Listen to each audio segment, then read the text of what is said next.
عايزة بقى أقول لِك إن أنتِ لو قدامِك 10 وحدات من الكرنب هتلفيهم كده في دقايق، طريقة سهلة وبسيطة جدًا وسريعة أوي، وكمان بقى هاقول لِك على أحلى خلطة تعملي بيها المحشي وتخلّي بقى ريحتها كده توصل لآخر الشارع، وكمان هتعملي بقى شوية محشي الكل هيحكي ويتحكى بيه.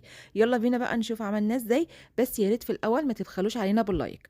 في الأول كده زي ما أنتم شايفين معانا كرنبة كده حجمها وسط، هنبدأ نشيل الراس بتاعها، وبعد كده بقى هنكون مجهزين حلة فيها مَيّة بتغلي، هنحط شوية ملح، شوية من الكمون، وكمان بقى هنا كده يا جماعة هنضيف حوالي ربع كوباية من اللبن، ودي بتقضي على الريحة بتاعة سلق الكرنب خالص. خلاص كده هنبدأ نقلبهم مع بعض، وطبعًا المَيّة لازم تكون بتغلي جدًا، هنبدأ بقى نحط كده الكرنبة ويا دوبك كده دقايق هنبدأ نقلبها على الناحية التانية، وبعد كده بقى هنبدأ نفصل أو هنشيل ورقة كده من الكرنب لحد ما نخلّص الكرنبة كلها. طبعًا إحنا هنا مش هنقطّعه، إحنا هنسيبه كده زي ما هو، وهاقول لكم دلوقتي هنعمل فيه إيه.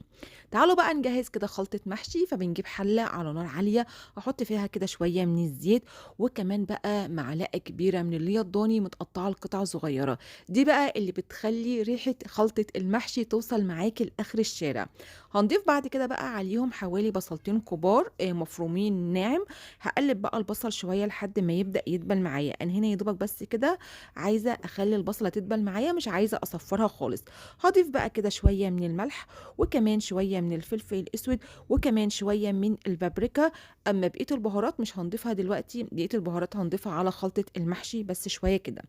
هنخلطهم بقى مع بعض كويس جدًا، وهنا بقى هاضيف معلقة كبيرة من الصلصة المُعلبة، وهابدأ كده أخلطها مع البصل كويس جدًا، وهانزل عليهم بعد كده بنُص كيلو من عصير الطماطم، طبعًا مصفياه كويس، وطبعًا عشان ضِفت عصير طماطم وصلصة مُعلبة هاضيف كده شوية من السكر عشان بس الحموضة بتاعة الطماطم. هاخلّي بقى النار وسط واسيب بقى الصلصة تتسبك معانا براحتها، أنا عايزة كده يا جماعة الصلصة تتسبك وتبقى بالشكل اللي أنتم هتشوفوه دلوقتي. طبعًا مش عايزاها تنشف أوي، أنا يا دوبك عايزاها بالشكل اللي أنتم شايفينه ده. كده خلاص الصلصة بقت جاهزة معايا، وكمان كنت غاسلة كده حوالي 3 كوبايات من الرز، غاسلاهم ومصفياهم كويس، وطبعًا ما كنتش ناقعة الرز بتاع المحشي مش بننقعه خالص. وهاضيف كده عليهم حوالي 3 معالق كبار من الزيت، وهاخلط بقى الرز مع الزيت كويس جدًا. هاضيف بعد كده عليهم الخلطة أو الخضرة بتاعة المحشي اللي هو الشبت والبقدونس والكزبرة، وهابدأ كده أخلطهم مع بعض، وبعد كده بقى هنحط هنا الصلصة بتاعة المحشي. طبعًا ما شاء الله يعني أنا هنا باحب أزوّد الصلصة شوية مع الرز، بصراحة دي بقى اللي بتفرق في الآخر في النكهة وفي الطعم بتاع المحشي.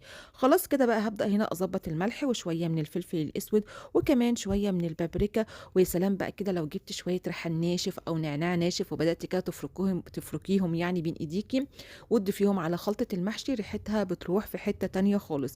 وضفت كمان شوية كمون على شوية من ال7 بهارات، وكده بقى عندِك أحلى خلطة محشي ممكن تكوني عملتيها في حياتِك كلها. خلاص كده كمان هاركنها بقى على جنب، وتعالوا نجيب اللحمة اللي إحنا هنستخدمها. طبعًا أنا هنا استخدمت اللحمة بصراحة قطعية اللحمة دي اللي هي اللحمة الريش، ممكن تستخدمي اللحمة بتاعة الsteak برضه بتبقى كويسة جدًا. هنا بقى هاتبّلها كده بشوية من الملح وشوية من الفلفل الأسود، ومش هاحط عليها بهارات تانية، هي بس يا دوبك اللحمة شوية ملح وشوية من الفلفل الأسود، وتعالوا بقى كده عشان نحمّرها وندّيها اللون الجميل. معانا طاسة على النار هاحط فيها كده مكعب من الزبدة، عليهم معلقتين كبار من الزيت، وهابدأ كده بقى أحط اللحمة، وأهم حاجة النار لازم تكون عالية جدًا عشان اللحمة تتشوح حلو، وكمان علشان مش عايزاها تنزّل المَيّة بتاعتها وتنشف معانا. أول لمّا بتاخد اللون ده باقلبها على الناحية التانية لحد ما تاخد اللون الجميل على الناحيتين، هاخلّصها طبعًا كلّها وهاركنها برضه على جنب. كنت بقى مقطّعة كده بصل وطماطم وجزر، هاتبّلهم بس كمان كده برشة صغيّرة من الملح وشوية كده من الفلفل الأسود، وهابدأ بقى أدعك الخضار مع الملح والفلفل كويس، لإن الخضار ده اللي أنا هاحطه في الأرضية بتاعة الحلة اللي إحنا هنعمل فيها المحشي، زي ما أنتم شايفين جبنا الحلة اللي هنعمل فيها المحشي، حطيت فيها الخضار ده وهابدأ أسويه كويس جدًا، وهنجيب بقى اللحمة القمر بتاعتنا وهنبدأ نسويها على الخضار. كنت بس عايزة أقول لكم على حاجة، بييجي لي تعليقات كتيرة جدًا بيقولوا لي: "هو أنتِ ليه بتتكلمي بسرعة؟"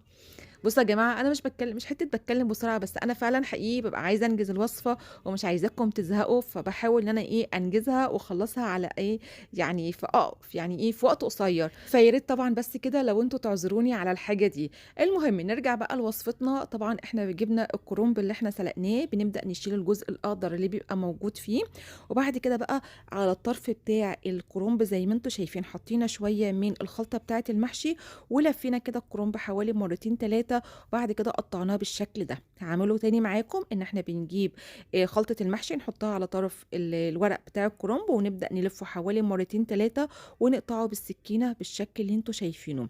أهو شايفين بنجيب كده الخلطة بتاعة المحشي نحطها على طرف الورق وبعد كده بنلفه مرتين 3.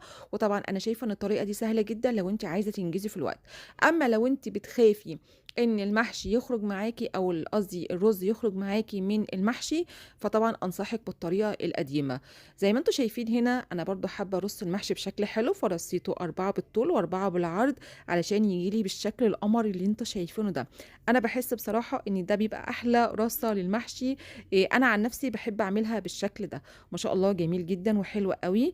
يالّا بقى نحط كده الشوربة بتاعتنا، دي كانت شوربة لحمة متوفرة عندي، حطيت عليها معلقة كبيرة من الصلصة وضبطت الملح، وبدأت بقى كده أحطها على المحشي. وهنا بقى كمان عايزاكم تاخدوا بالكم من نقطة مهمة جدًا، إن ما فيش شوربة بتغطي المحشي، يا دوبك الشوربة بتيجي على السطر اللي قبل الأخير في المحشي زي ما أنتم شايفين كده، تمام؟ طبعًا كان عندي بقى الورق اللي هو الورق الأخضر ده، طبعًا هو مسلوق، فبدأت طبعًا أحطه على المحشي من فوق، وده طبعًا بيغنينا إن إحنا يعني نحط طبق علشان المحشي ما يفكش معانا لمّا ييجي يغلي على النار. التسوية بقى يا جماعة التسوية التدريجية، يعني النار في الأول بتبقى عالية لمدة 10 دقايق وبعد كده بنخلّي النار وسط لحد بقى ما يبدأ يتشرب المَيّة بتاعته كلّها، بنبدأ بقى نهدّي النار لحد ما بيستوي معايا. أول لمّا بيستوي معايا المحشي بالشكل ده، بنجيب بقى كده زي معلقة كبيرة من السمنة البلدي ونبدأ نوزّعها على المحشي، بتفرق أوي في الطعم وفي الريحة. طبعًا بعد بقى ما حطينا السمنة البلدي بالشكل اللي أنتم شايفينه، بنرجّع تاني الحلة على النار بس يا دوبك 5 دقايق بس كده المحشي يتشرّب من السمنة البلدي، وكده بقى عندِك أحلى محشي ممكن تكوني عملتيه في حياتِك. بصراحة أنا شايفة يعني إن هو معمول بطريقة جميلة وطريقته سهلة وبسيطة أوي، شايفين بس شكله عامل إزاي، ما فيش كده رُز طالع منه ولا أي حاجة، وطبعًا الرصة بتاعته جميلة أوي، وزي ما أنتم شايفين المحشي مستوي ومش معجِّن معانا خالص. أظن بقى يعني أنتم زي ما أنتم شايفين كده بعد المنظر القمر اللي أنتم شايفينه ده، أنا عايزة الكومنتات كلها ما فيش فيها غير تسلم إيدِك يا أم ليلي، وكمان تكتبوا لي بتتابعوني من أنهي بلد.